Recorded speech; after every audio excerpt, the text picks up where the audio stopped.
A Christmas Carol by Charles Dickens. Stave 2, the first of the three spirits. When Scrooge awoke, it was so dark that looking out of bed he could scarcely distinguish the transparent window from the opaque walls of his chamber. He was endeavoring to pierce the darkness with his ferret eyes when the chimes of a neighboring church struck the 4 quarters. So he listened for the hour. To his great astonishment, the heavy bell went on from 6 to 7, and from 7 to 8, and regularly up to 12, then stopped. 12! It was past 2 when he went to bed. The clock was wrong. An icicle must have got into the works. 12! He touched the spring of his repeater to correct this most preposterous clock. Its rapid little pulse beat 12, and stopped. "Why, it isn't possible," said Scrooge, "that I can have slept through a whole day, and far into another night. It isn't possible that anything has happened to the sun, and this is 12 at noon." The idea being an alarming one, he scrambled out of bed, and groped his way to the window. He was obliged to rub the frost off with the sleeve of his dressing-gown before he could see anything, and could see very little then. All he could make out was that it was still very foggy and extremely cold, and that there was no noise of people running to and fro and making a great stir, as there unquestionably would have been if night had beaten off bright day and taken possession of the world. This was a great relief, because 3 days after sight of this first of exchange paid to Mr. Ebenezer Scrooge or his order, and so forth, would have become a mere United States security if there were no days to count by. Scrooge went to bed again, and thought, and thought, and thought it over, and over, and over, and could make nothing of it. The more he thought, the more perplexed he was, and the more he endeavored not to think, the more he thought. Marley's ghost bothered him exceedingly. Every time he resolved within himself, after mature inquiry, that it was all a dream, his mind flew back again, like a strong spring released to its first position, and presented the same problem to be worked all through. Was it a dream or not? Scrooge lay in this state until the chime had gone 3 quarters more, when he remembered, on a sudden, that the ghost had warned him of a visitation when the bell tolled 1. He resolved to lie awake until the hour was past, and, considering that he could no more go to sleep than go to heaven, this was perhaps the wisest resolution in his power. The quarter was so long that he was more than once convinced he must have sunk into a doze unconsciously and missed the clock. At length it broke upon his listening ear. "Ding-dong!" "A quarter past," said Scrooge, counting. "Ding-dong!" "Half past," said Scrooge. "Ding-dong!" "A quarter to it," said Scrooge. "Ding-dong!" "The hour itself," said Scrooge triumphantly, "and nothing else." He spoke before the hour bell sounded, which it now did with a deep, dull, hollow, melancholy 1. Light flashed up in the room upon the instant, and the curtains of his bed were drawn. The curtains of his bed were drawn aside, I tell you, by a hand, not the curtains at his feet, nor the curtains at his back, but those to which his face was addressed. The curtains of his bed were drawn aside, and Scrooge, starting up into a half-recumbent attitude, found himself face to face with the unearthly visitor who drew them, as close to it as I am now to you, and I am standing in the spirit at your elbow. It was a strange figure, like a child, yet not so like a child as like an old man, viewed through some supernatural medium, which gave him the appearance of having receded from the view, and being diminished to a child's proportions. Its hair, which hung about its neck and down its back, was white as if with age, and yet the face had not a wrinkle in it, and the tenderest bloom was on the skin. The arms were very long and muscular, the hands the same, as if its hold were of uncommon strength. Its legs and feet, most delicately formed, were, like those upper members, bare.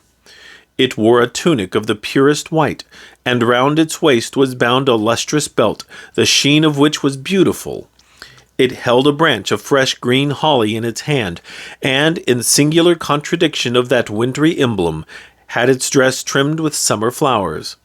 But the strangest thing about it was, that from the crown of its head there sprung a bright clear jet of light, by which all this was visible, and which was doubtless the occasion of its using, in its duller moments, a great extinguisher for a cap, which it now held under its arm.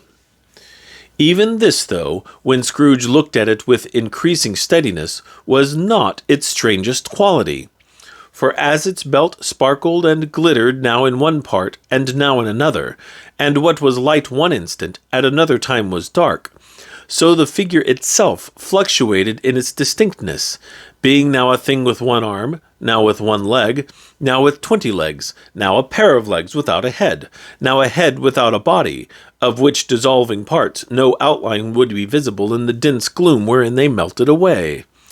And in the very wonder of this, it would be itself again, distinct and clear as ever. "Are you the spirit, sir, whose coming was foretold to me?" asked Scrooge. "I am." The voice was soft and gentle, singularly low, as if instead of being so close beside him, it were at a distance. "Who and what are you?" Scrooge demanded. "I am the ghost of Christmas past." "Long past?" inquired Scrooge, observant of its dwarfish stature.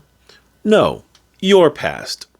Perhaps Scrooge could not have told anybody why, if anybody could have asked him, but he had a special desire to see the spirit in his cap, and begged him to be covered. "What?" exclaimed the ghost. "Would you so soon put out with worldly hands the light I give? Is it not enough that you are one of those whose passions made this cap, and force me through whole trains of years to wear it low upon my brow?" Scrooge reverently disclaimed all intention to offend, or any knowledge of having wilfully bonneted the spirit at any period of his life. He then made bold to inquire what business brought him there. "Your welfare," said the ghost. Scrooge expressed himself much obliged, but could not help thinking that a night of unbroken rest would have been more conducive to that end. The spirit must have heard him thinking, for it said immediately, "Your reclamation, then. Take heed." It put out its strong hand as it spoke, and clasped him gently by the arm. "Rise, and walk with me." It would have been in vain for Scrooge to plead that the weather and the hour were not adapted to pedestrian purposes, that bed was warm and the thermometer a long way below freezing, that he was clad but lightly in his slippers, dressing gown, and nightcap, and that he had a cold upon him at that time. The grasp, though gentle as a woman's hand, was not to be resisted. He rose, but finding that the spirit made towards the window, clasped his robe in supplication. "I am a mortal," Scrooge remonstrated, "and liable to fall." "Bear but a touch of my hand, there," said the spirit, laying it upon his heart, "and you shall be upheld in more than this." As the words were spoken, they passed through the wall, and stood upon an open country road, with fields on either hand. The city had entirely vanished. Not a vestige of it was to be seen. The darkness and the mist had vanished with it, for it was a clear, cold winter day, with snow upon the ground. "Good heaven!" said Scrooge, clasping his hands together as he looked about him. "I was bred in this place. I was a boy here." The spirit gazed upon him mildly. Its gentle touch, though it had been light and instantaneous, appeared still present to the old man's sense of feeling. He was conscious of 1,000 odors floating in the air, each one connected with 1,000 thoughts and hopes and joys and cares long, long forgotten. "Your lip is trembling," said the ghost. "And what is that upon your cheek?" Scrooge muttered, with an unusual catching in his voice, that it was a pimple, and begged the ghost to lead him where he would. "You recollect the way?" inquired the spirit. "Remember it!" cried Scrooge with fervor. "I could walk it blindfold." "Strange to have forgotten it for so many years," observed the ghost. "Let us go on." They walked along the road, Scrooge recognizing every gate and post and tree, until a little market town appeared in the distance with its bridge, its church, and winding river. Some shaggy ponies now were seen trotting towards them with boys upon their backs, who called to other boys in country gigs and carts driven by farmers. All these boys were in great spirits, and shouted to each other, until the broad fields were so full of merry music that the crisp air laughed to hear it. "These are but shadows of the things that have been," said the ghost. "They have no consciousness of us." The jocund travellers came on, and as they came Scrooge knew and named them every one. Why was he rejoiced beyond all bounds to see them? Why did his cold eye glisten, and his heart leap up as they went past? Why was he filled with gladness when he heard them give each other Merry Christmas, as they parted at crossroads and byways for their several homes? What was Merry Christmas to Scrooge? Out upon Merry Christmas! What good had it ever done to him? "The school is not quite deserted," said the ghost. "A solitary child, neglected by his friends, is left there still." Scrooge said he knew it, and he sobbed. They left the high road by a well-remembered lane, and soon approached a mansion of dull red brick, with a little weathercock-surmounted cupola on the roof, and a bell hanging in it. It was a large house, but one of broken fortunes, for the spacious offices were little used, their walls were damp and mossy, their windows broken, and their gates decayed. Fowls clucked and strutted in the stables, and the coach-houses and sheds were overrun with grass. Nor was it more retentive of its ancient state within, for entering the dreary hall and glancing through the open doors of many rooms, they found them poorly furnished, cold, and vast. There was an earthy savour in the air, a chilly bareness in the place, which associated itself somehow with too much getting up by candlelight, and not too much to eat. They went, the ghost and Scrooge, across the hall, to a door at the back of the house. It opened before them and disclosed a long, bare, melancholy room, made barer still by lines of plain deal forms and desks. At one of these a lonely boy was reading near a feeble fire, and Scrooge sat down upon a form, and wept to see his poor forgotten self as he used to be. Not a latent echo in the house, not a squeak and scuffle from the mice behind the panelling, not a drip from the half-thawed water-spout in the dull yard behind.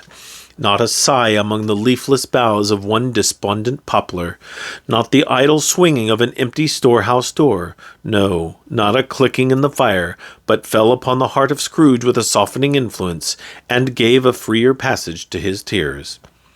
The spirit touched him on the arm, and pointed to his younger self, intent upon his reading. Suddenly a man, in foreign garments, wonderfully real and distinct to look at, stood outside the window with an axe stuck in his belt, and leading by the bridle an ass laden with wood. "Why, it's Ali Baba!" Scrooge exclaimed in ecstasy. "It's dear old honest Ali Baba. Yes, yes, I know. One Christmas time, when yonder solitary child was left here all alone, he did come, for the first time, just like that. Poor boy! And Valentine," said Scrooge, "and his wild brother Orson. There they go. And what's his name, who is put down in his drawers asleep at the gate of Damascus? Don't you see him? And the Sultan's groom turned upside down by the genie. There he is upon his head. Serve him right. I'm glad of it. What business had he to be married to the princess?" To hear Scrooge expending all the earnestness of his nature on such subjects, in a most extraordinary voice between laughing and crying, and to see his heightened and excited face, would have been a surprise to his business friends in the city indeed. "There's the parrot," cried Scrooge, "green body and yellow tail, with a thing like a lettuce growing out of the top of his head. There he is. Poor Robin Crusoe, he called him when he came home again after sailing round the island. Poor Robin Crusoe, where have you been, Robin Crusoe? The man thought he was dreaming, but he wasn't. It was the parrot, you know.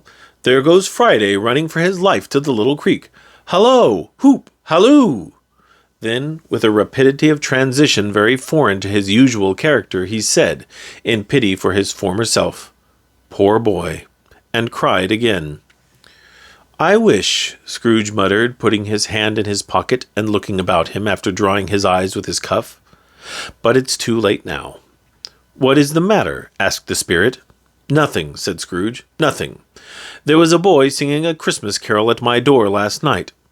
I should like to have given him something, that's all." The ghost smiled thoughtfully and waved its hand, saying as it did so, "Let us see another Christmas." Scrooge's former self grew larger at the words, and the room became a little darker and more dirty. The panels shrunk, the windows cracked, fragments of plaster fell out of the ceiling, and the naked laths were shown instead. But how all this was brought about, Scrooge knew no more than you do. He only knew that it was quite correct, that everything had happened so, that there he was, alone again, when all the other boys had gone home for the jolly holidays. He was not reading now, but walking up and down despairingly. Scrooge looked at the ghost, and with a mournful shaking of his head, glanced anxiously towards the door. It opened, and a little girl much younger than the boy came darting in, and putting her arms about his neck, and often kissing him, addressed him as her dear, dear brother. "I have come to bring you home, dear brother," said the child, clapping her tiny hands, and bending down to laugh. "To bring you home, home, home." "Home, little Fan?" returned the boy. "Yes," said the child, brimful of glee. "Home for good and all. Home for ever and ever. Father is so much kinder than he used to be, that home's like heaven. He spoke so gently to me one dear night when I was going to bed, that I was not afraid to ask him once more if you might come home, and he said yes, you should, and sent me in a coach to bring you. And you're to be a man," said the child, opening her eyes, "and are never to come back here.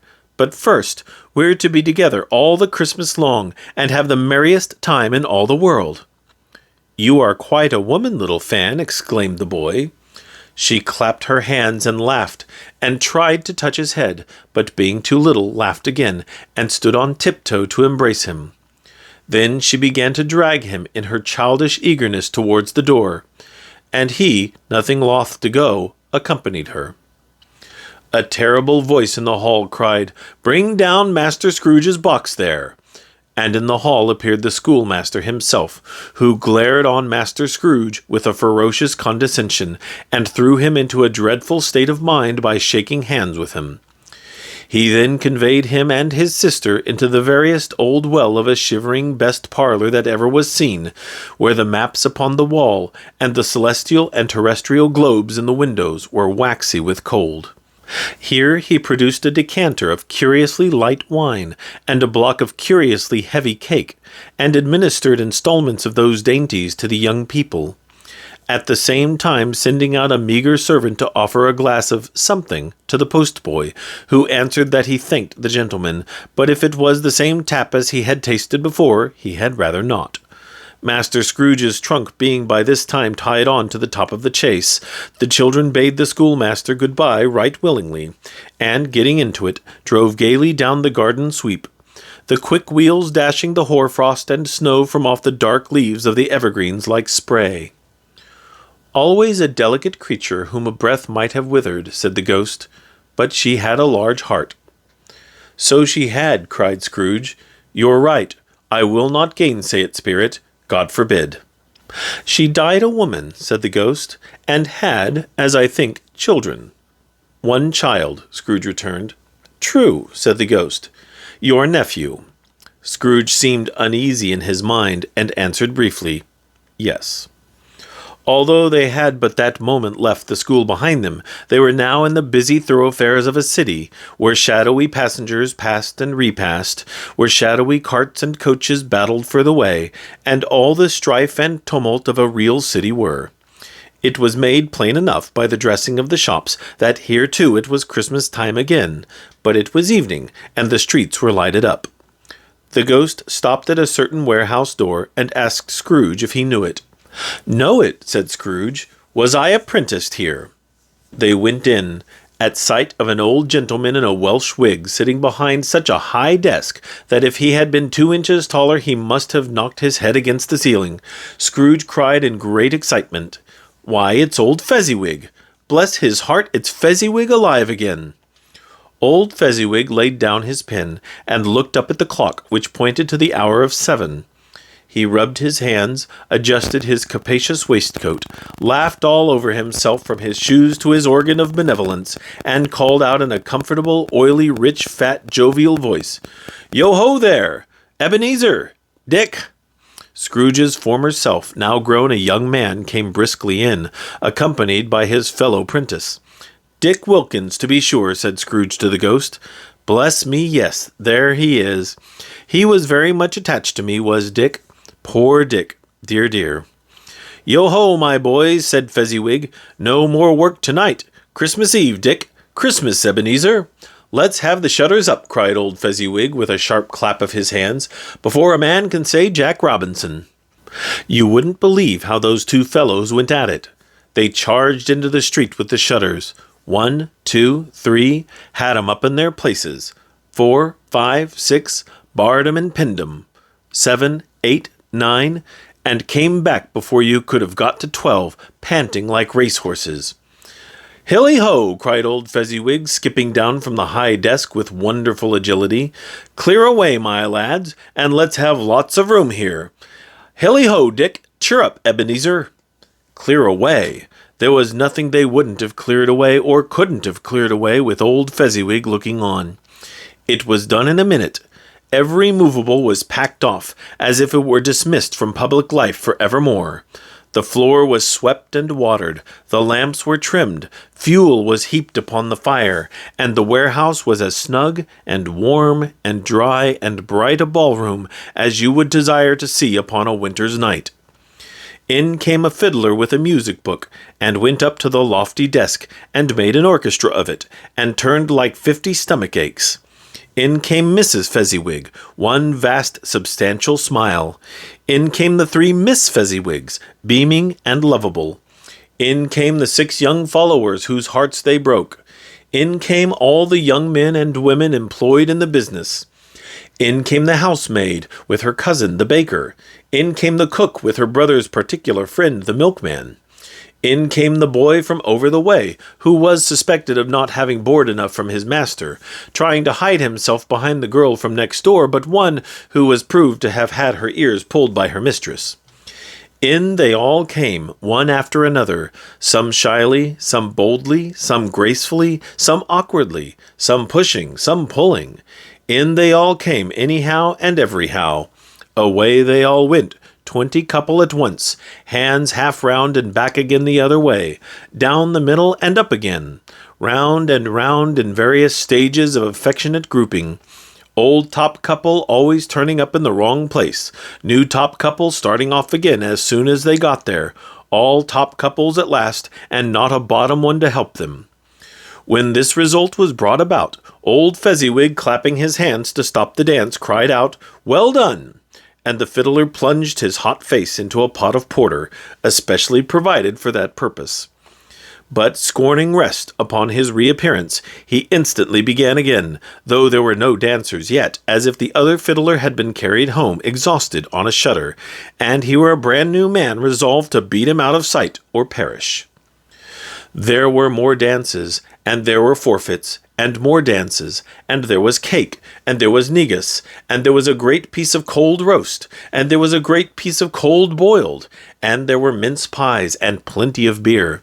But the great effect of the evening came after the roast and boiled, when the fiddler, an artful dog, mind, the sort of man who knew his business better than you or I could have told it him, struck up Sir Roger de Coverley.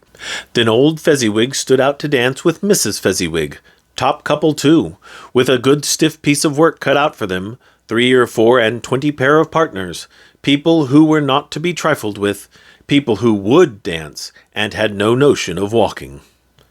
But if they had been twice as many, 4 times, old Fezziwig would have been a match for them, and so would Mrs. Fezziwig. As to her, she was worthy to be his partner in every sense of the term. If that's not high praise, tell me higher, and I'll use it.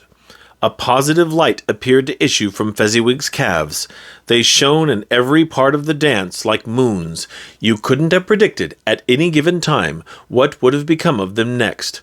And when old Fezziwig and Mrs. Fezziwig had gone all through the dance, advance and retire, both hands to your partner, bow and curtsy, corkscrew, thread the needle, and back again to your place, Fezziwig cut so deftly that he appeared to wink with his legs, and came upon his feet again without a stagger.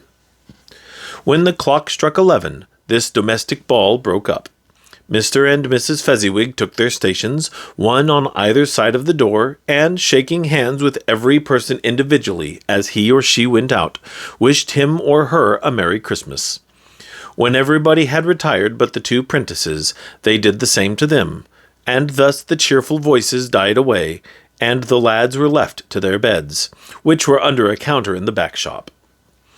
During the whole of this time, Scrooge had acted like a man out of his wits. His heart and soul were in the scene, and with his former self. He corroborated everything, remembered everything, enjoyed everything, and underwent the strangest agitation. It was not until now, when the bright faces of his former self and Dick were turned from them, that he remembered the ghost, and became conscious that it was looking full upon him, while the light upon its head burnt very clear. "A small matter," said the ghost, "to make these silly folks so full of gratitude." "Small," echoed Scrooge. The spirit signed to him to listen to the two apprentices, who were pouring out their hearts in praise of Fezziwig, and when he had done so, said, "Why, is it not? He has spent but a few pounds of your mortal money, 3 or 4 perhaps. Is that so much that he deserves this praise?" "It isn't that," said Scrooge, heated by the remark, and speaking unconsciously like his former, not his latter self. "It isn't that, spirit. He has the power to render us happy or unhappy, to make our service light or burdensome, a pleasure or a toil.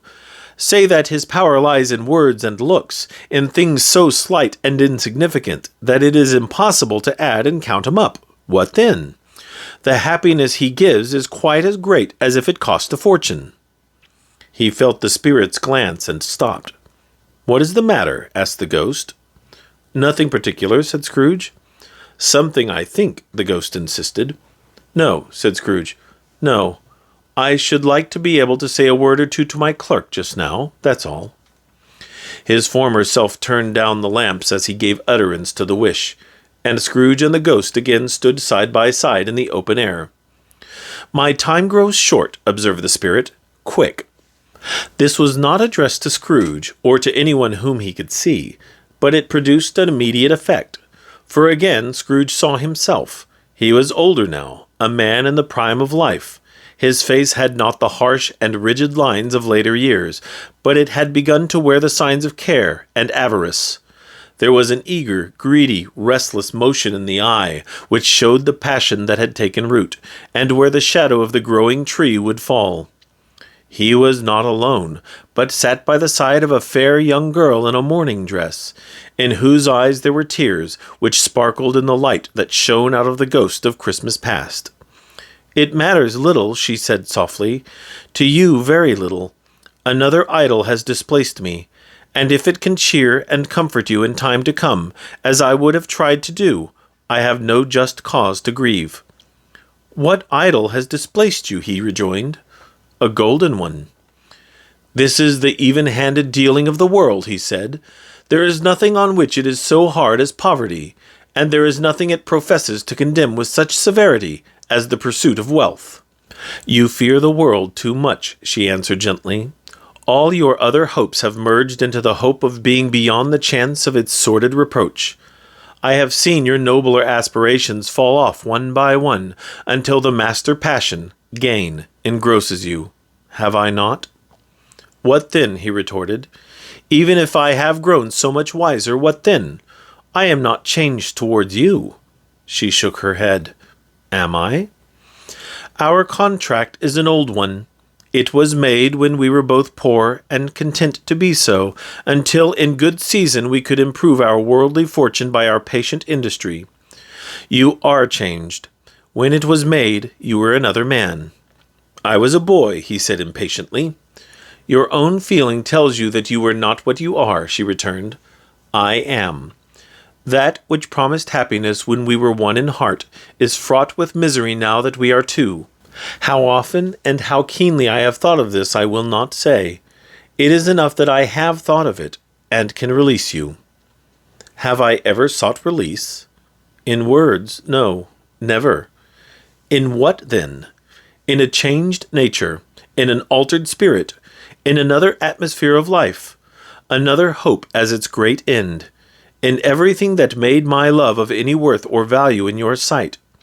If this had never been between us, said the girl, looking mildly but with steadiness upon him, tell me, would you seek me out and try to win me now? Ah, no. He seemed to yield to the justice of this supposition in spite of himself, but he said with a struggle, You think not? I would gladly think otherwise if I could, she answered.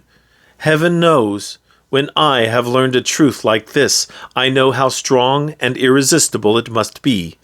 But if you are free today, tomorrow, yesterday, can even I believe that you would choose a dowerless girl, you who, in your very confidence with her, weigh everything by gain?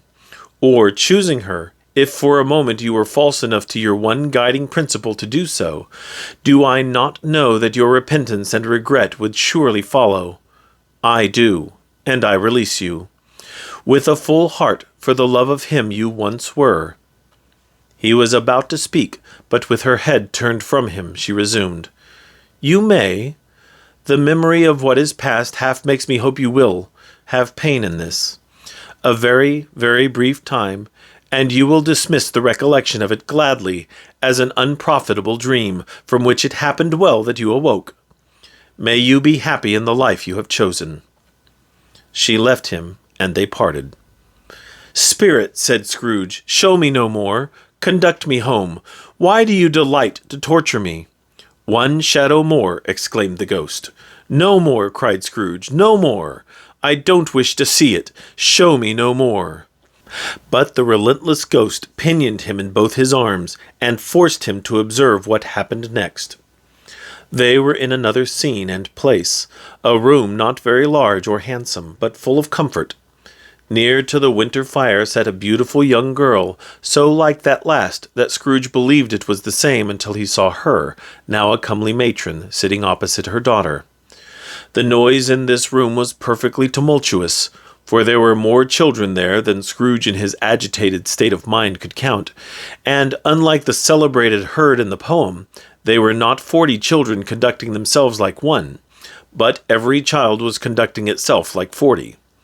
The consequences were uproarious beyond belief, but no one seemed to care. On the contrary, the mother and daughter laughed heartily and enjoyed it very much.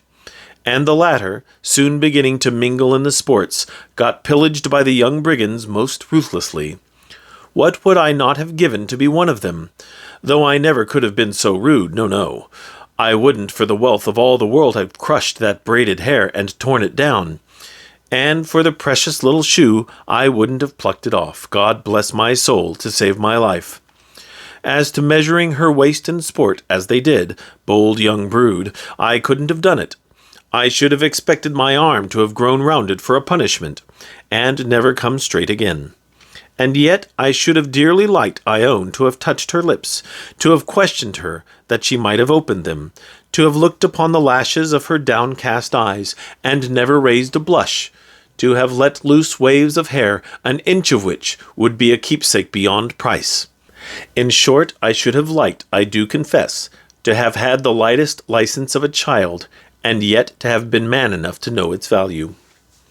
But now a knocking at the door was heard, and such a rush immediately ensued, that she with laughing face and plundered dress was borne towards it, the centre of a flushed and boisterous group, just in time to greet the father, who came home attended by a man laden with Christmas toys and presents. Then the shouting and the struggling and the onslaught that was made on the defenceless porter, the scaling him with chairs for ladders to dive into his pockets, despoil him of brown paper parcels, hold on tight by his cravat, hug him round his neck, pommel his back, and kick his legs in irrepressible affection. The shouts of wonder and delight with which the development of every package was received, the terrible announcement that the baby had been taken in the act of putting a doll's frying pan into his mouth, and was more than suspected of having swallowed a fictitious turkey glued on a wooden platter. The immense relief of finding this a false alarm, the joy and gratitude and ecstasy, they are all indescribable alike. It is enough that by degrees the children and their emotions got out of the parlor, and by one stair at a time up to the top of the house, where they went to bed, and so subsided. And now Scrooge looked on more attentively than ever, when the master of the house, having his daughter leaning fondly on him, sat down with her and her mother at his own fireside. And when he thought that such another creature, quite as graceful and full of promise, might have called him father, and been a springtime in the haggard winter of his life, his sight grew very dim indeed. "Belle," said the husband, turning to his wife with a smile, "I saw an old friend of yours this afternoon." "Who was it?" "Guess." "How can I?" "Tut, don't I know," she added in the same breath, laughing as he laughed. "Mr. Scrooge." Mr. Scrooge it was. I passed his office window, and as it was not shut up, and he had a candle inside, I could scarcely help seeing him. His partner lies upon the point of death, I hear, and there he sat alone, quite alone in the world, I do believe. "Spirit," said Scrooge in a broken voice, "remove me from this place." "I told you these were shadows of the things that have been," said the ghost. "That they are what they are, do not blame me." "Remove me!" Scrooge exclaimed. "I cannot bear it." He turned upon the ghost, and seeing that it looked upon him with a face, in which in some strange way there were fragments of all the faces it had shown him, wrestled with it. "Leave me! Take me back! Haunt me no longer!" In the struggle, if that can be called a struggle in which the ghost, with no visible resistance on its own part, was undisturbed by any effort of its adversary, Scrooge observed that its light was burning high and bright, and dimly connecting that with its influence over him, he seized the extinguisher cap, and by a sudden action pressed it down upon its head. The spirit dropped beneath it, so that the extinguisher covered its whole form.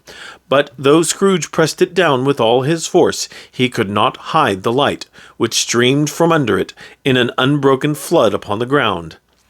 He was conscious of being exhausted, and overcome by an irresistible drowsiness, and further of being in his own bedroom. He gave the cap a parting squeeze, in which his hand relaxed, and had barely time to reel to bed before he sank into a heavy sleep.